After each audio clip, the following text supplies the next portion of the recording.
There's always been something a little spooky about artificial intelligence in science fiction. Not necessarily because it's evil, because quite often it's not. It's not an inherently evil thing, but because it shows us what happens when something powerful is used in ways that we as a society don't fully understand.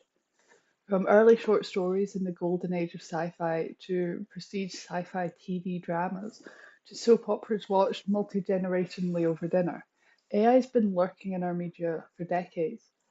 But what's really fascinating is watching how its role changes from a mysterious background force to an existential tormentor to something woven so into everyday life you can barely blink an eye. Hello, welcome to Lights Camp Action, where we're going to be taking a little tour through that evolution. But first, I'd like to apologise. My voice is almost completely gone. This is the second time today I've tried to record this video. I got to the end of the first draft and it just did not save. So hopefully this is the last time I have to try and record it. But if my voice just does give out, apologies. So in 1953, Arthur Clarke wrote his short story, The 9 Billion Names of God.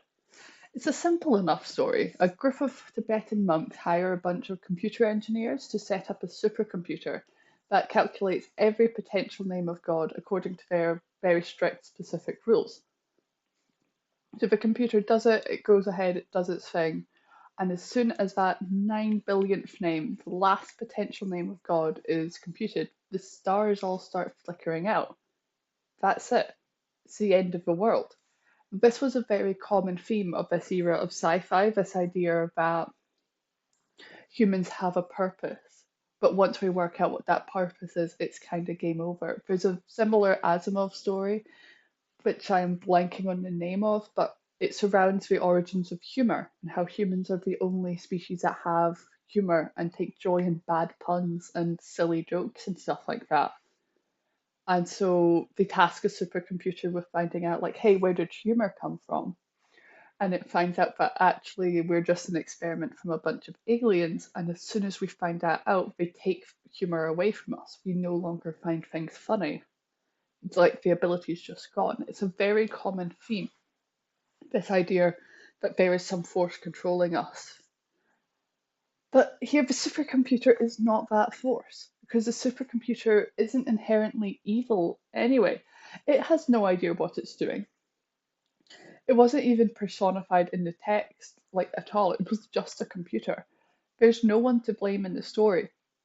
The monks don't know that they're causing the end of the world. The engineers don't know that. The computer doesn't know that. It's a weird situation and an absolute travesty. But you cannot blame the AI for it. And look, the story's been very well reviewed. It's a lovely story. I love it. Came out during an amazing era of sci-fi. It does not seem to have made a massive impact at the time it came out.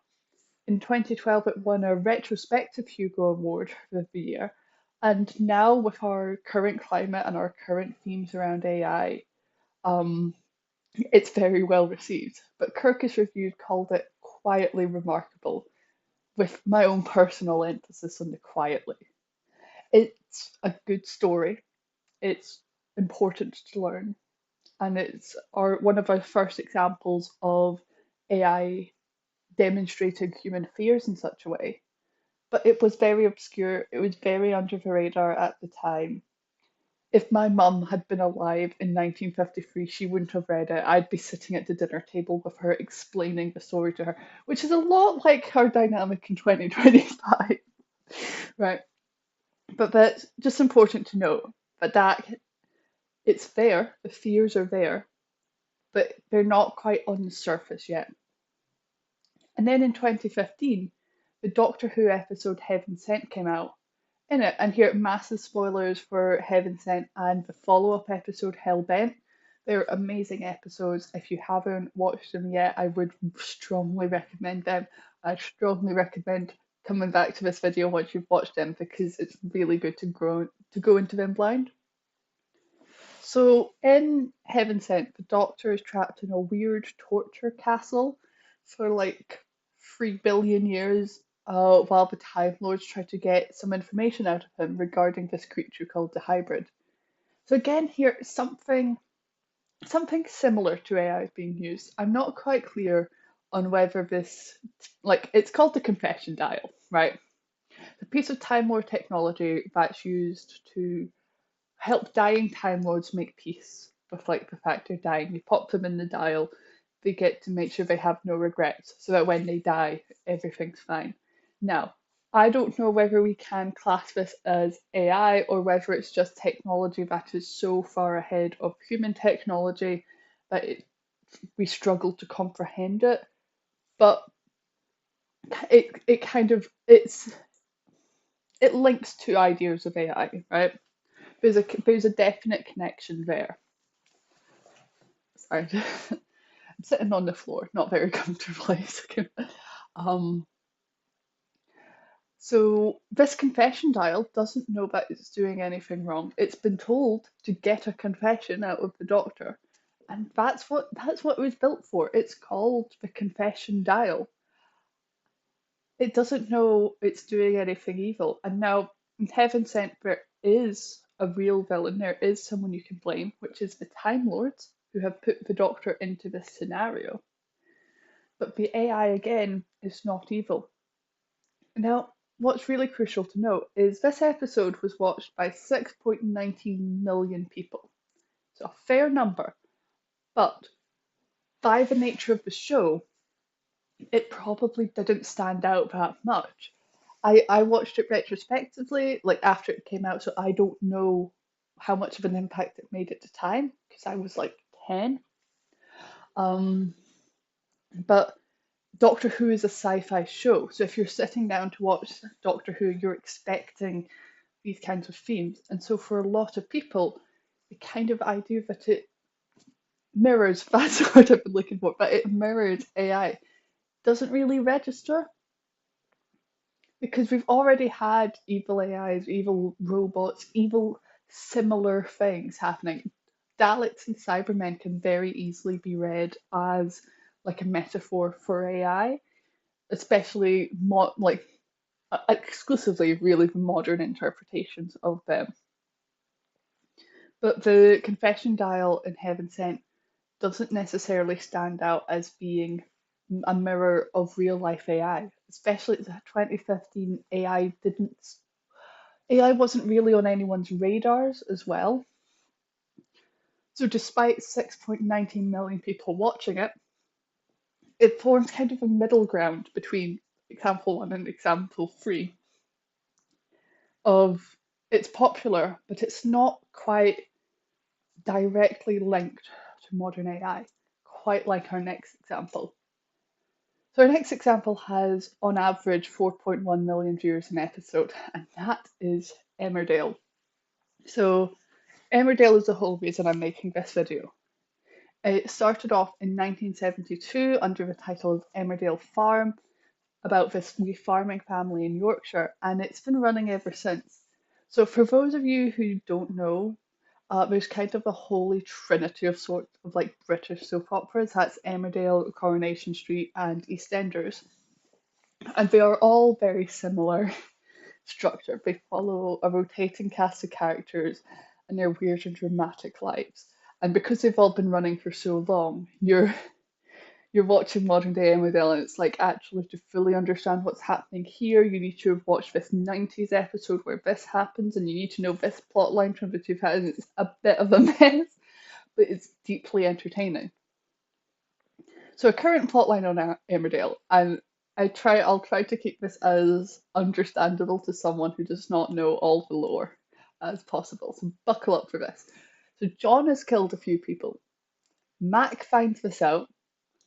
John decides to take the logical, nuanced approach of hunting Mac through the woods with a bow and arrow, shooting him through the chest, and then breaking his ankle with a rock so he can't run away, and handcuffs him to an old, like inside an old bomb shelter underneath John's childhood home.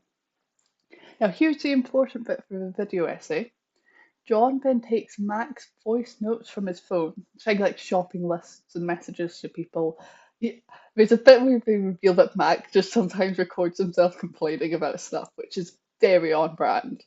Um, he feeds that then into an AI, and uses it to generate an audio clip of Mac breaking up with his wife so that Mac's wife won't tell the police that he's gone missing, which is wacky. So, in the grand scheme of evil AI, this is so far down the list. Like, we have had AI that's ended the universe. We've had AI that's trapped someone in a torture castle for 3 billion years. And now we have AI that's ruining one marriage, which was already on the rocks. But it's important. There's a really, really good article written by Carmine McCarran. I really hope I'm pronouncing your name right. I'm sorry if I'm not. Where So the whole article is on the production of Emmerdale, but it describes Emmerdale as a meta discourse of the real. So what that means is that the issues being shown on Emmerdale, sorry, I'm trying to just scroll down on my script over to the side. The issues being shown on Emmerdale are important because they are real. They are linked to our real fears, to our real society, and they do matter. The presentation of these ideas matter. An example of this on Emmerdale, there's this trans character, Matty. I know a lot of people for whom that storyline was really important, especially to do with him and his mum and her growing acceptance of him. So the issues portrayed on Emmerdale are like a microcosm of our real life around us. And this will have been someone's first introduction to AI. This will have been someone's first introduction to the idea that AI can do harmful things, right? It's taken this idea that it's previously only been in obscure sci-fi and bringing it into the living rooms of 4.1 million people. So what links all of these stories is that AI itself is never really at fault. So in Clarke's story, the supercomputer is just following instructions. It doesn't know it's bringing around the end of the universe because no one does. In Doctor Who, the confession dial doesn't hate the Doctor. It has no feelings towards the Doctor. It's just been told to carry out this programming in a particularly cruel way. So I just noticed how bad the lighting from that window is. But we're nearly done, so you're just going to have to put up with it. Um, where was it? And in Emmerdale, this AI voice tool is just a means to an end. It was probably designed for voice acting and like silly pranks on your friends and stuff like that. And you can complain about that. Absolutely. I have real problems with AI being used for voice acting and creative tasks like that. But here it's not being evil, it's John being evil. The AI is just a way for him to do that. The danger doesn't come from the technology, but from the people and the systems shaping how it's used. And the cultural response tells us something really important too. Clarke's story was quietly remarkable. Doctor Who's episode was a smash hit and a massively popular episode of the show, but not well known by people who weren't already massive Doctor Who fans. And but Emmerdale makes it a living room talking point. That's the trajectory of AI in our storytelling. It starts off as strange and obscure and abstract, becomes a vehicle for sci-fi plotlines, and then lands in the everyday messiness. So when you look at that arc, what we're really seeing is less about this AI, less about the machines, and more about us. The stories reflect our anxieties in the moment. The 60s had a fear of the unknown and a fear of what our purpose was and what it means to find out what our purpose is. 2010 brought in a kind of suffering and control of that era of Doctor Who. And now the fear is that AI is going to slowly take over mundane parts of our lives, like relationships and family drama. It can all be manipulated by tech. You can't even break up with your wife anymore because you don't know if that's an AI version of your voice, right?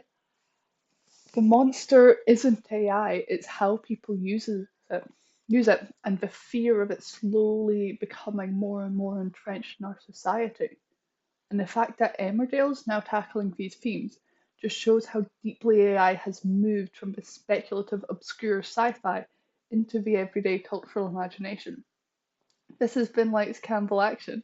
Thank you for watching. You might notice we are in a different spot than last video. I have finally moved into my new flat. So the next couple of videos might all be from different angles as I try and work out where's comfortable, where the lighting is less grim, and kind of stuff like that. Um, Yeah, I really hope you enjoyed this video. I really hope this video saves. And I'll see you in the next one. Make sure to like and subscribe. And thank you for watching. Have a lovely day.